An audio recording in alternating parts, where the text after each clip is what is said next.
최근 이상한 변호사 우영우라는 드라마가 흥행을 하고 있어요. 근데 이제 그러면서 장애인들과 작품 속 캐릭터들에 대한 관심이 되게 높아지고 있습니다.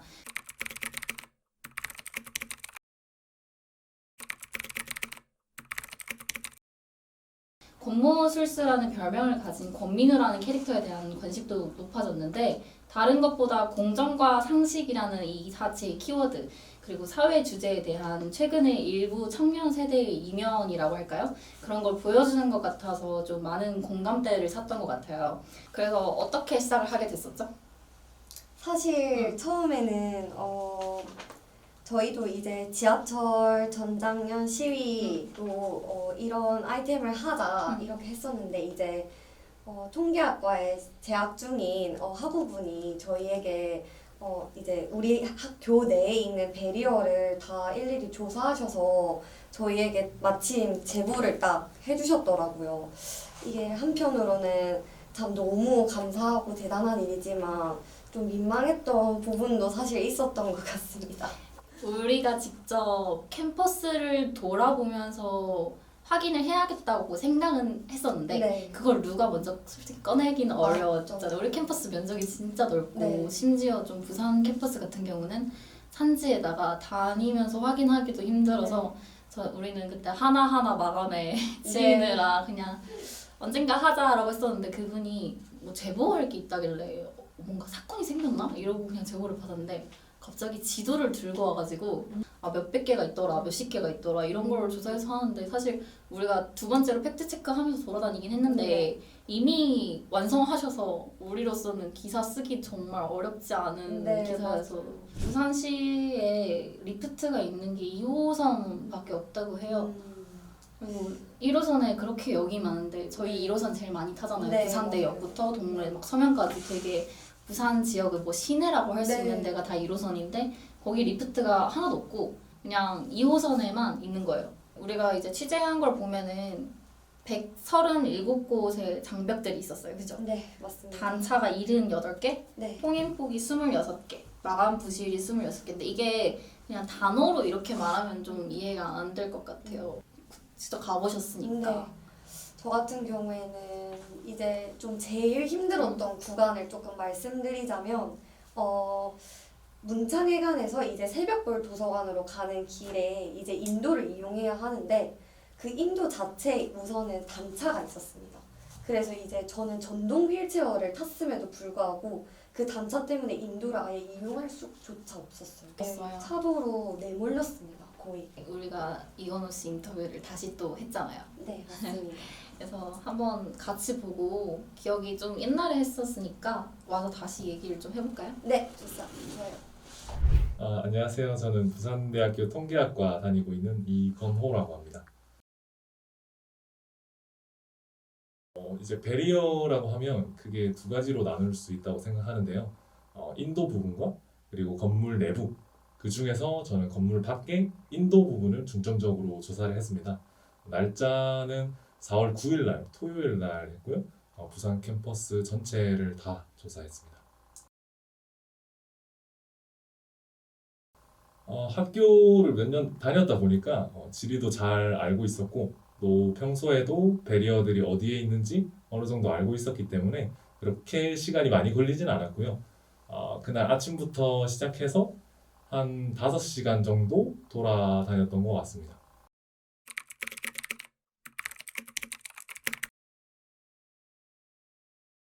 학교가 산에 있다 보니까 전체적으로 경사진 곳이 많은 것은 이제 당연한 어쩔 수 없는 거라고 생각합니다.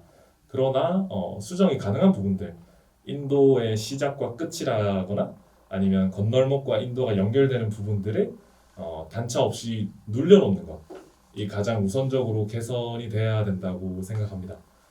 하나 예를 들면 이제 새벽별 도서관에서 경영관 가는 그 길에 이제 몇 달 안 되었죠. 그게 새로 만들었는데도 단차가 존재한다는 거를 꼽고 싶습니다. 이건우 씨 어땠어요? 저는 이야기를 듣는 내내 이건우 씨 인터뷰를 첫날에 했을 때도 물론 마스크를 쓰고 있어서 그분은 못 느꼈겠지만 제 입이 엄청 벌어지고 있었습니다. 눈물은 안 흘렸고. 네, 눈물은 안 흘렸어요. 어떻게 벌어졌는데? 이거 보여줘야 되나요? 해봐봐.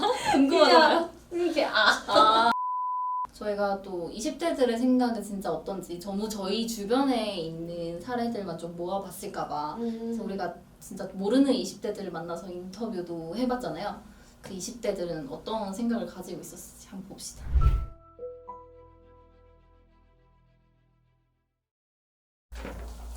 일단 저는 장애인 이동권 수준에 대해서 만족도라는 것 자체를 따질 수준이 아니라고 생각을 하는데요. 만족도라는 건 어느 정도 좋은 점도 있고 불편한 점, 개선할 점이 있어서 수치를 매긴다든지 이렇게 할 수 있는 개념이라고 생각하는데 지금 장애인 이동권 수준은 현재 거의 장애인이 이동을 하기가 불가능한 상태라고 저는 생각을 해요. 그래서 만족도라는 걸 따질 수 없을 거라고 생각을 하고 일단 저희 학교는 하단, 구민, 구덕 캠퍼스로 이루어져 있는데 하단 캠퍼스는 지하철역이랑 거리도 좀 있고 지형도 가파르고 계단도 많다 보니까 장애인이 이동하기에는 좀 힘든 점이 있을 것 같고 제가 예전에 베리어 찾기라는 활동을 한번 했었는데 그냥 저희는 일상생활에서 걸어 다니니까 불편한 걸 못 느꼈다가 베리어 찾기라는 활동을 하니까 진짜 눈에 안 보이는 저희는 몰랐던 작은 문턱 같은 것도 다 이제 휠체어를 이용하시는 분들은 넘기가 힘들고 시각장애인 같은 경우에도 걷다가 걸려서 넘어질 수 있는 그런 베리어들이 굉장히 많았었거든요. 또 지하철역에서 캠퍼스까지 운영하는 버스나 학교 자체 셔틀버스에서 저상버스를 본 기억은 없는 것 같아서 이제 대중교통을 이용하는 경우에도 저상버스가 많이 생겼다고는 하지만 아직 부족한 수준이고 저는 저상버스를 이용하는 걸 한 번도 본 적이 없어요. 왜냐면 그만큼 장애인분들이 안 나오기 때문이라 생각하거든요. 일단 학생으로서 학교에 장애인 이동과 관련된 편의시설이 갖추어졌는지 조사를 해서 건의를 드릴 수 있을 것 같고 지자체 정부에서 제도나 시설 개선이 많이 필요하다고 보는데 시설 측면에서나 인식 측면에서나 좀 캠페인을 진행해서 장애인 이동권에 대한 중요성을 학생들에게 알릴 수 있을 거라고 생각합니다. 일단은 그 도로나 인도에서도 많은 턱이나 이런 게 없어져야 된다고 보고 보행도 힘드니까 대중교통 이용도 당연히 힘든데 지하철이나 이런 거 탈 때 보면은 음성이 거의 잘 안 들리는 수준도 많고 안 들리는 곳도 많고 그래서 이제 시각장애인 분들도 굉장히 이용하기 힘들다고 보고 그 다음에 이제 저희 시민들 같은 경우에도 장애인분들이 이용을 하게 되면은 불편한 시선을 보낸다든지 뭔가 왜 굳이 이렇게 오래 걸리는데 타냐 이런 시선을 가지는 분들이 아직 많다고 생각을 해서 저희들도 그런 시선을 좀 많이 고칠 수 있도록 노력해야 되지 않을까. 두 분이 좀 같은 말을 하는데 다른 느낌이 나긴 했죠? 네, 맞아요. 그래서 인터뷰 한 분이 저상버스 얘기도 해주셨고 그래서 우리도 이런 부분을 좀 기사화 시키면은 바뀔 수 있을지는 모르겠지만 바뀌었으면 좋겠다 하고 되게 간절하게 바랬잖아요. 저희가 20대들 청년들 인터뷰까지 봤는데 저희 사회단체도 인터뷰를 했었죠. 네, 맞습니다. 어디게요? 소개 좀 해주세요. 네, 이게 저도 이게 이건우 씨를 통해서 알게 된 단체인데요. 이게 비영리 단체고 지금 이유라는 이름을 가진 사회적 협동조합이었는데 굉장히 많은 일들을 하고 계시더라고요. 맞아요. 일단 우선은 차량 지원도 하고 계셨고요. 그 다음에 어플을 만들어서 그 어플에 이제 어디에 베리어가 있는지 그 주소랑 다 등록해서 이제 그래도 장애를 가지신 분들이 그 베리어를 피할 수 있도록 그 베리어만이라도 피할 수 있도록 약간 하는 그런 일들을 많이 하고 계시더라고요. 저는 사실 몰랐거든요. 그런 단체가 있는지. 인터뷰 같이 한번 보고 올까요? 네. 제가 작년에 현장 실습으로 이런 교통약자 이동권에 대해서 노력하는 회사에 다녔는데요. EU 사회적 협동조합이라고 부산에 있는 베리어들을 조사를 해서 이제 제보를 하고 부산시에 그리고 그 베리어들을 피해갈 수 있는 이제 휠체어 타시는 분들을 위한 인도 내비게이션을 만든다거나 아니면 이제 베리어들이 없는 베리어 프리 관광지들을 묶어서 약간 관광 상품을 만드는 그런 일을 하는 회사입니다. 네, EU 사회적 협동조합은 교통약자 이동권을 보호하기 위해서 만들어진 비영리 스타트업입니다.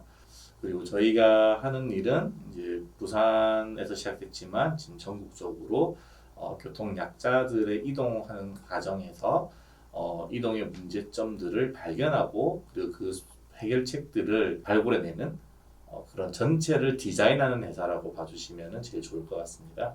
최근에 하는 성과라고 한다면 저희가 SK텔레콤과 함께 착한 셔틀이라는 명칭으로 장애인들의 출퇴근 서비스를 이렇게 지원해주는 서비스를 이제 개발해냈었고 이것을 운영하고 그 결과를 바탕으로 조그마한 변화 그래서 이제 기존에는 이제 고용노동부 그리고 그 산하에 있는 장애인 고용공단에서 장애인을 고용하게 되면 업체에게 뭐 인건비 40만 원을 지원해 준다. 그리고 혹은 이제 법정 비율에 부족한 업체는 그냥 과태료를 문다. 뭐 이런 개념이었는데요.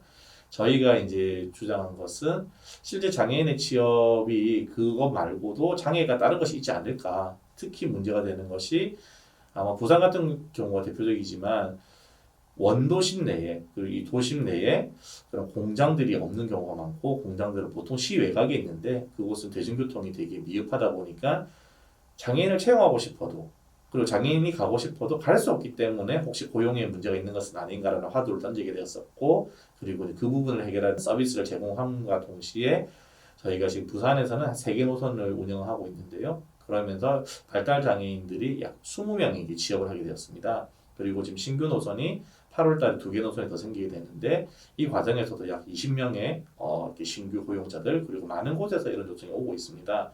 이런 결과를 바탕으로 해서 이제 고용노동부에서 장애인 고용의 문제가 이런 문제가 있다는 것을 인식하게 되었고 그래서 그것을 개선하면은 조금은 나아질 수 있겠구나 해서 내년에 드디어 정부에서 그것이 정규 사업화가 되었습니다. 그래서 저희가 이 사업을 진행하면서 저희가 생각했었을 때 이 문제의 원인에 대해서 정확한 접근 그리고 그것을 해결하는 솔루션을 보여주고 그것이 가능하다는 것을 입증함으로써 그것이 정부 사업이 되었고 그리고 그것이 실제 장애인의 이동권 문제를 넘어서 장애인의 어떤 기본권을 보장할 수 있는 그런 계기를 만드는 좋은 좀 사례라고 보고 있고요. 그리고 또 지금 하고 있는 부분이 이번에 부산대학교에서 이제 부산대학 학우와 함께 진행했던 것처럼 전국에 있는 이제 보행로 우리가 지금 이제 어디에 갈 때 도보로 간다고 하면은 네이버나 뭐 카카오를 이용하면 아마 이렇게 길 안내가 가능한데 회사들이 이 서비스를 할 때 이 보도에 대한 데이터가 있는 것이 아니라 도로에 대한 데이터를 바탕으로 해서 도로의 가장자리는 보행로가 있을 거야 라는 방식으로 안내를 하고 있습니다. 그런데 대부분의 사람들은 여기에서 이제 크게 문제될 게 없는데요. 문제가 되는 분들이 딱 2분 있습니다. 휠체어를 타시는 분들과 유모차를 이렇게 가져가시는 분들인데 그래서 저희가 이제 그 부분에 대한 어떤 사업을 통해 데이터를 수집하고 보행로에 대한 데이터를 바탕으로 해서 휠체어 사용자들의 이동권을 향상하는 부분에 대한 집중을 하고 있고 이걸 바탕으로 해서 정부와 이제 실제 이것이 계산했었을 때 얼마나 효과가 있는지를 하는 공동 사업을 또 펼치게 되는 이런 것들이 저희가 만들어가고 있는 사업들입니다. 이분이 하신 말 중에 저 진짜 기억에 남는 게 있었어요. 그분이 제가 좀 인상 깊었던 사례나 일이 있었으면 소개 좀 시켜달라고 했었거든요. 말해주시면 좋을 것 같다. 그랬는데 어떤 장애인분을 만났는데 사회가 되게 안 변화하는 것 같은데 어느 순간 보면 변화하고 있다고 그 장애인분이 직접 얘기를 하셨대요. 그러니까 지금 이사장님이라고 치면은 그 이사장님 사실은 사회가 하나도 안 변하는 것 같지만 30년 전에 제가 살았을 때나 30년 후에 제가 살았을 때 물론 바뀌지 않은 부분들이 되게 많지만 그럼에도 불구하고 조금씩 바뀐다고. 현희 씨는 소감이 어때요? 마무리를 했으면 하면서. 저는 우선 제가 베리어 취재를 하고 이제 기사를 썼는데 저희는 이제 웹 페이지에도 기사를 올리잖아요. 근데 이게 저희가 신문으로 할 때는 그 저희 신문을 받아보시고 그 반응을 이렇게 바로바로 못 듣지만 그 댓글 웹페이지에 댓글이 달렸더라고요.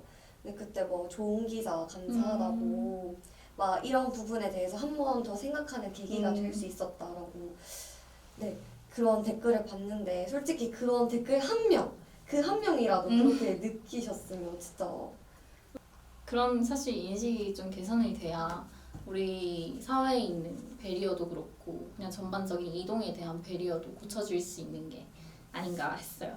이제 슬슬 마무리할 때가 된 것 같은데 이거 책이랑 책 문구 중에 하나라는데 저희 PD님이 책 문구 좋다고 해줘서 장애인은 삶의 한순간을 스쳐가는 불쌍한 타인이 아니라 언제든 내가 내 가족이 당할 수 있는 일을 먼저 겪고 있는 이웃이라고 이게 사양합니다. 동네 바보 형이라는 말이란 책이래요. 저 책은 읽어보긴 했거든요.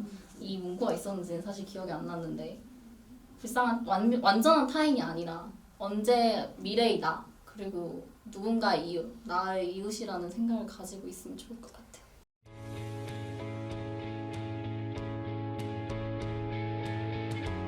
제가 볼 때는 그 부분에 대해서는 우리 사회의 인식을 개선하는 것이 되게 중요하다고 생각을 하고 있고 그래서 제도나 시설에서 개선이 굉장히 많이 필요하다고 보고 이 문제가 우리 모두의 문제라고 인식을 하는 것이 중요하고 우리 사회 전체가 같이 좀 공유해야 되는 것이 아닌가라는 생각을 가지고 있습니다. 이번에 제가 다녔던 회사 이유사회적 협동조합이라는 회사 그리고 학교의 장애 학생 지원센터 그리고 부산대 언론사 채널 PNU까지 많은 분들이 도와주셨는데요. 이렇게 기사가 나가고 학우분들이 관심을 가져주시면 우리 학교에 이동이 불편하신 분들을 위한 조금의 변화가 생길 거라고 믿습니다. 저희가 이제 목표하는 거는 저희 같은 활동이 이제 필요 없는 사회, 그래서 이웃사회적 동조합이 없어지는 사회, 그래서 더 이상 우리가 할 게 없는 사회가 되는 것을 저희 정말 바라고 있고요. 그렇게 되도록 많은 분들께 이런 작은 목소리가 좀 전달이 되어서 많은 분들이 같이 공감해서 이 문제를 이유가 아니라 우리 사회가 함께 해결하는 문제가 되어서 이웃사회적 동조합이 없어져서 좀 편하게 살았으면 좋겠습니다. 장애인들은 우리의 평범한 가족이자 이웃입니다. 장애인의 이동권은 가장 기본적인 생존권 중 하나입니다. 장애인들이 인간답게 살 수 있는 일은 국가의 당연한 책무입니다. 사회적 약자를 배려하고 국민을 통합하는 정책이 무엇보다 우선되어야 합니다.